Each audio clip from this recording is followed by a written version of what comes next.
incident that he had with Isaac Hadjar. I was not too happy about the way that he was blocked, so Liam had a finger wag. As far as the championship is concerned, the points from the sprint now mean Kimi Antonelli leads on 179, George Russell second on 136, but Lewis Hamilton is now only 4 behind him on 132 points going into the Formula One Pirelli British Grand Prix. One of some other things that came out of the press conference, Kimi Antonelli was asked, what do you need to do to change the car before qualifying? And he said, well, to be fair, the car felt good over the whole race, and also in terms of degradation, so there's not much to change, which perhaps is a little bit scary for the opposition. Lewis Hamilton still saying how pleased he is, pleasantly surprised with how different the car has been from the expectation. The team at one point thinking he's going to be perhaps 7/10 off the pace of the Mercedes. I'm not really sure why they have been able to get as close as they have at the moment. The answer comes, all they have are questions as to that. They haven't got an answer to why they've been able to do better. The engineers saying at the moment, I just have questions, we don't have any answers to it. And one decade before that, John Watson was saying the same thing when he won here in 1981, as we saw him in that McLaren earlier on in the day. So certainly people power matters, but Lewis, I think we said this yesterday, somebody, Jade Edwards, who always over-delivers. He can wring anything out of a car. Yeah, of course. Hey, then the pit lane lights green, qualifying is underway, and there's a big queue of cars all ready to make their way out on circuit then. So let's see whether everybody goes out first of all to get a banker lap in, or laps back and tries to buy some clear track space. So far, I think pretty much everybody is venturing out onto the circuit car sites, and Williams makes his way onto the circuit, Esteban Ocon as well. This part of qualifying effectively is about not being slow, it's about getting through into Q2, then you can worry about being fast, but you've just got to stay effectively in the competition as the cars now accelerate out on the track, and as they do so, they head up towards Village and into the site of Chris Hartley. Yeah, good afternoon everybody, looking forward to this first part of years ago. Lewis Hamilton finished Grand Prix pole position in Formula One at Silverstone was in 19 years ago. It was 6 weeks before Kimi Antonelli was born. A sobering thought for everyone. All the time. It's an ever so slow crawl, isn't it, out of the pit lane as drivers here, Joe, are looking to try to get clear track. Yeah, they know they need to go out on track now.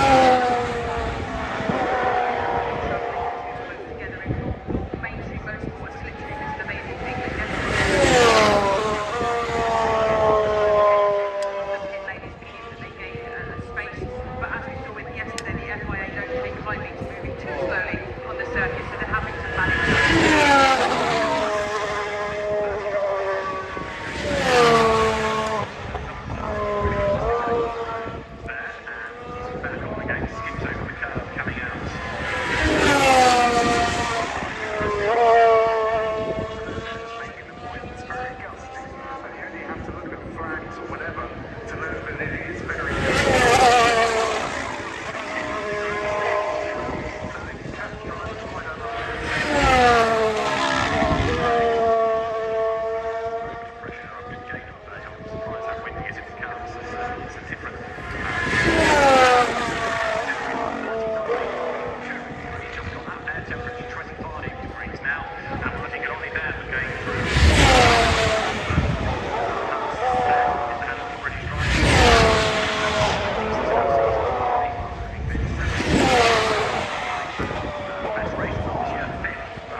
Tyre pressures, that's about it.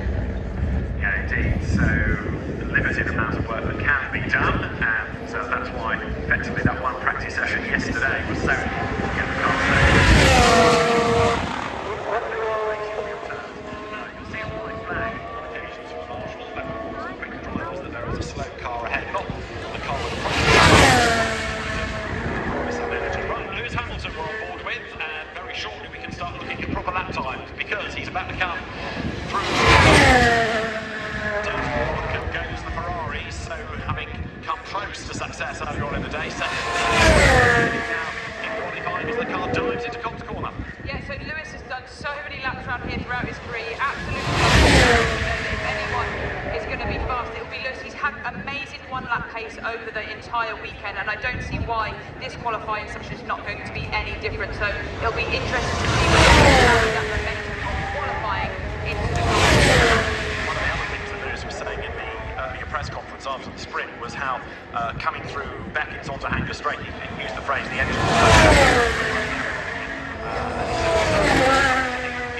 just think about it, problems with 8 gears first up, but even so, interesting right, Lewis Hamilton, it goes over the line, that was the 129. From here on in, I suspect, Chris, they would looking at proper lap times. Yeah, in SQ3 yesterday, 128.376. The pole position today, much gustier today. Free choice of tyres. We get through to Q3, you get an additional set of tyres, but they will have to be given back. The majority have gone out as expected to quicker tyre, although it looks like Hulkenberg and Toletto, the Audis have gone out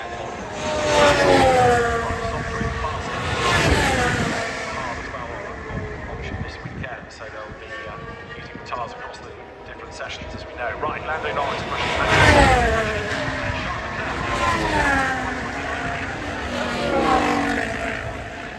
18 minutes down to traffic already, so time's rapid by.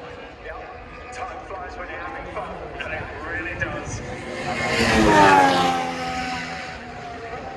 As we look then up to Beckett's on there, going through Lando Norris. Yesterday bit of breakdown damage, but he was able to bounce back from that to get the car towards the pointy end of the grid. Today's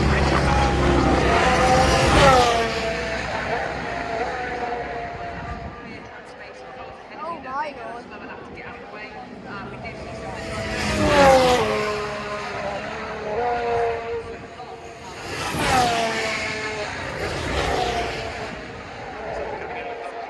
is Lando Norris, and he goes through to at least remember that at this part of qualifying, it's the back of the grid that sets. You want to be progressing into Q2 and then Q3, and it's the time from your last session that you're going to count on. Max Verstappen goes through fourth, 1 minute 30.219. Second of the two Ferraris as well. Next one over the timing line is Isaac Hadjar, and he goes through fifth. Just getting past, I think, Lewis Hamilton there with a yellow flag somewhere in sector 2. Now, sector 2 is from Wellington Straight all the way round to Angus Strait. It's the longest sector on the lap.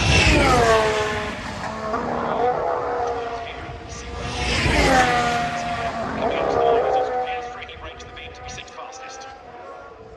And on the screen it said off track, George.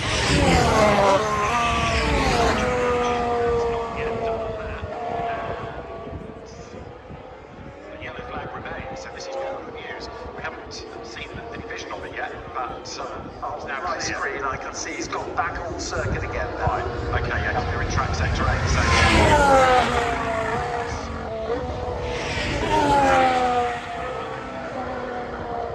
Does so, goes through the right hander slowly.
Alonso as well. Carlos Sainz breaks the beat, 13th quickest, 1:31.052.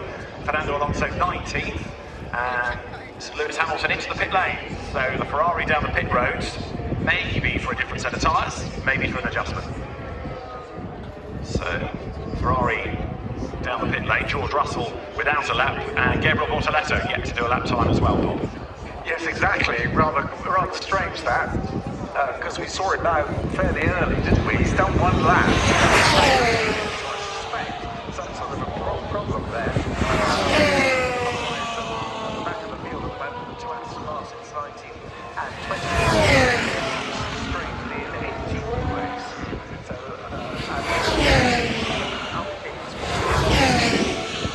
whereas Williams is a 10th and 13th, which is a little bit further up. You've got new nose front wing on that, and they say it's certainly working. Mercedes engine, have they, for the weekend? So the 16 is what we're looking at, the top 16. Right, Liam Lawson now goes fifth. That's a bit more like it, isn't it? 1:30 exactly to the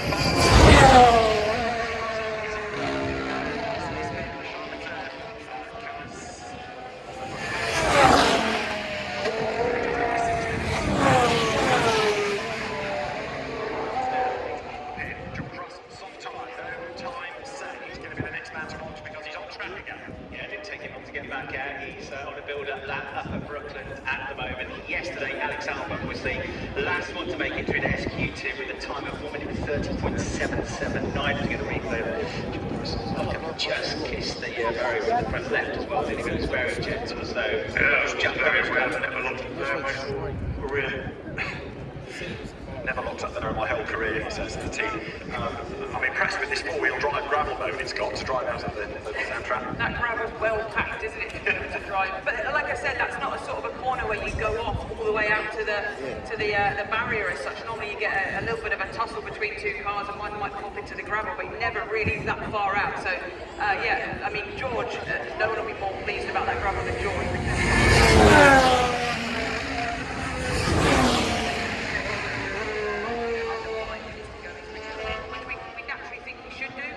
But you never know, a track limits infringement or another lock-off issue can throw it all away. And what he's now got is a little bit like yesterday.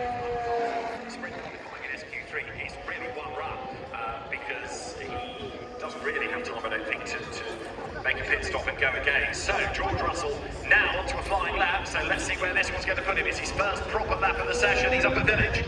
Yeah, through there nicely, gets across to the right, lock up, but not hit too major as he goes into the loop, gets on the gas, 1,000 brake horsepower at least as he heads out of Aintree, up the Wellington Straight. He's got a nice clear track ahead of him as well. He's about to go through the beam to cross the line, which should be a personal best you would hope through at the first set. It's not though, 29.08. George Russell in the mid-centre of the lap. We've got quite a few in the pit lane, so the road is clear for him. He doesn't have to think too much about traffic as he comes through Woodcote, a very busy Woodcote with packed stands on the outside there. Just about wide enough. Keep the inside wheels, the right side of the white line now for the Beckett Sesses, through the left, through the right. Later get out of the channel curve onto the Angus straight then, so George Russell fractionally slower than he had been earlier on in sector 1, but it's about to be a proper sector 2 at 36.13.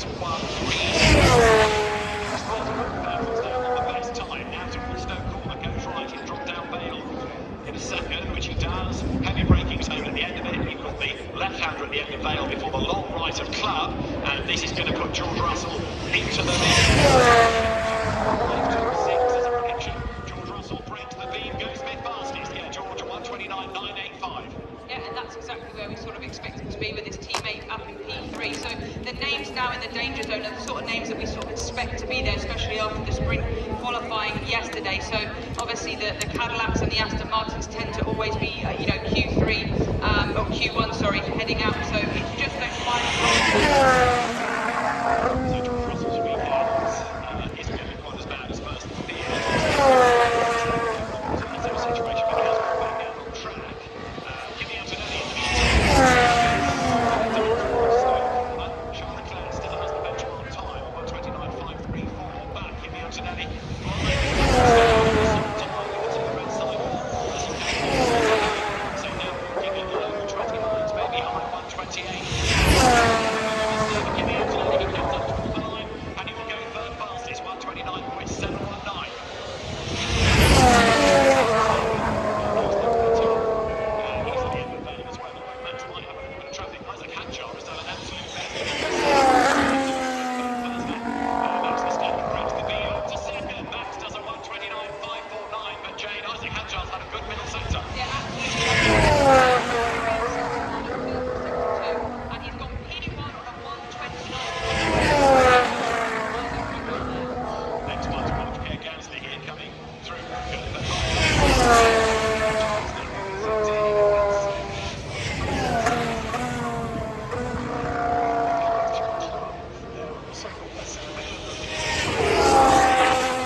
job, or the gap is narrowed a bit by Max's dislike. The gap is not as big as it has been. Well, Hadjar was quicker than Verstappen yesterday in a session as well. I'm biased, but it's great to see him at the top.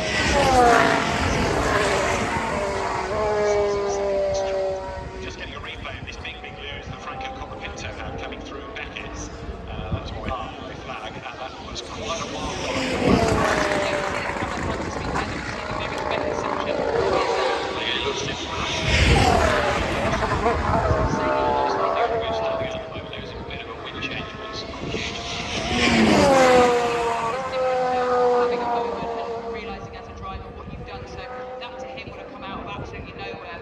Luckily, no contact with any barriers or any other cars. So, yeah, a big, terrifying spin. Very dirty tyres. He's in 19th, which is about the first time. I've just checked, but I would have thought that's the first time he's outside of Q2. Yeah, he's had a couple of 16s on the grid, but yeah, he made it into Q2 in order to do that. But No, he's never been that low this year. his worst qualifying, being disappointed. It certainly was a big launch. I mean, the car was bouncing over the grass repeatedly. It was in the air. Sergio Perez, Valtteri Bottas for Cadillac. Tough session again. Bottas 18th, Perez 20th, having had that season out. Of course, Bottas returning to Formula 1 as well. But Isaac Hadjar, the fastest, 129.276 from Liam Lawson.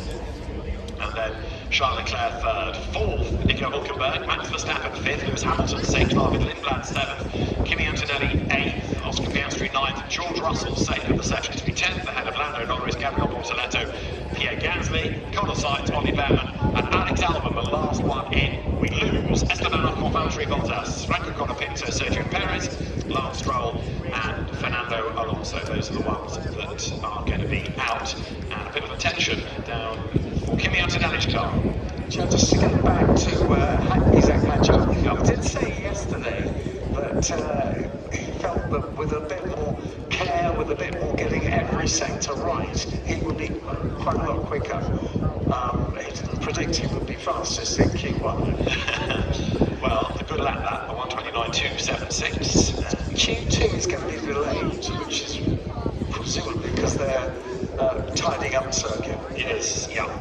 It's going to be delayed, but we don't know by what amount. But I think the amount of grass that was brought across the circuit is enough concern for Rui Marquez, the race director, just to allow the marshals a couple of minutes to try and sweep that out of the way. But the teams get ready. Alpine now just with Pierre Gasly, sixth in the Grand Prix here last year. So he's also been a winner going back to the final years of GP2, Pierre Gasly. So somebody that has a decent run at Silverstone. And he now takes Alpine's fortunes into the next part of the session. Isaac Hadjar, going back previous season, somebody that's been a winner here as well in the past. Gasly was fourth in 2019.